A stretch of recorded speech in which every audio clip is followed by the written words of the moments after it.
Hi, it's me again with CorelDraw tips and tricks. Little video on interactive fill tool and the difference between this part and this part, how to make it look like it's going over and under. I'm going to kind of like popsicle sticks that are painted. I'm just going to take a rectangle, make it kind of skinny, go right here with my ratio locked. I'm just going to type in 1 inch and that'll be more than enough to close it down. I'm going to set my nudge factor on 2 inches and I'm going to Control D and make a duplicate and then Control D again. And then I'm going to Control D and I'm going to mirror them, or not mirror them, rotate them 90 degrees. Now there's several ways to do this, but I find it easier to take the virtual segment delete key and delete that line that away and then go the opposite way each time. So in this one, we've broken, so we want to go through, back the other way, and then through. So this one's going through, so it needs to go under. So we're going to do that and that and that. So that way we can fill in our colors. We'll get the Smart Fill tool and we'll stay with the red and we'll put red there, there, there, there. We'll make all the vertical ones that way. We'll do the horizontal the opposite direction. And now we're going to grab the interactive fill tool.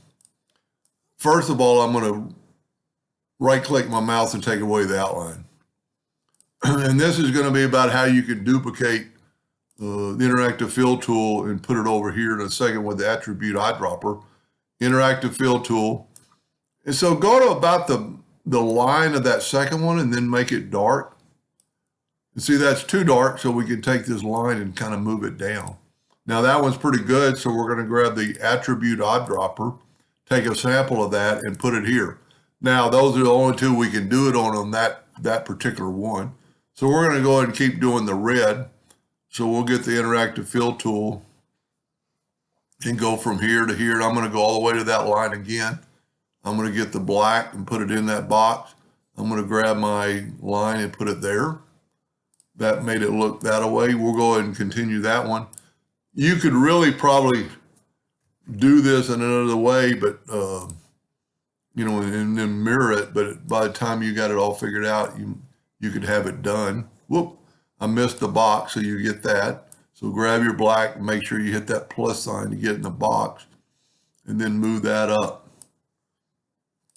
Now, there's really no other ones to copy on that case, but on this one we can, and it's going to be totally different, because we're going to use the interactive fill tool basically twice. We're going to go ahead and put black in each corner. And I'm going to go ahead and move that corner down, and then I'm going to grab red and a couple of reds, maybe even 3 reds.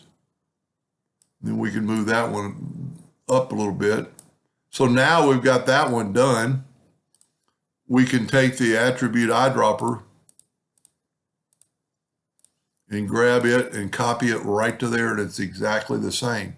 So we're going to do the same thing on the other blue one. So we've gotten, well, let's go ahead and finish the reds. Interactive fill tool. I probably got those center ones a little bit too dark, but for the video, it's good enough. Maybe bring that up a little bit and bring your line. So we can use the attribute eyedropper again to take a sample of that and put it on that one. So we've got all the reds done. We'll go ahead and do the blues now. We'll attribute eyedropper, put a little black, and you don't have to use black. You could use a gray, if you don't want it too dark. Now we can use the attribute eyedropper again to take a sample of that one and put it in that one. And then this one's by itself. You need to pick it first, is always the best attribute eyedropper. Or you could just hit the letter G on your keyboard to get it there every time. I don't use it this much, so I don't do that. Let's go ahead and do this one, attribute eyedropper.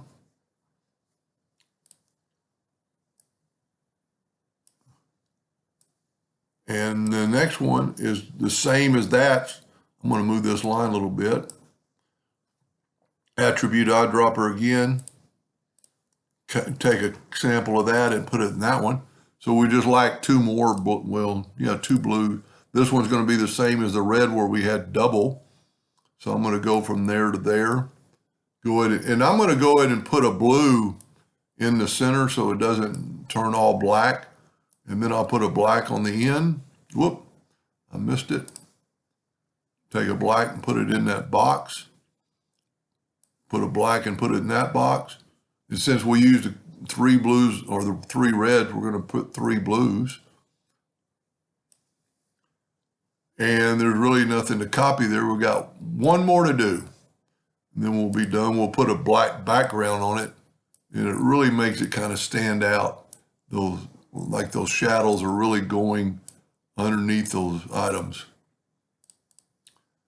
So I don't like, it's really too black on this. And, you know, like here, you could, anytime you just grab the interactive fill tool, it'll pop back to it.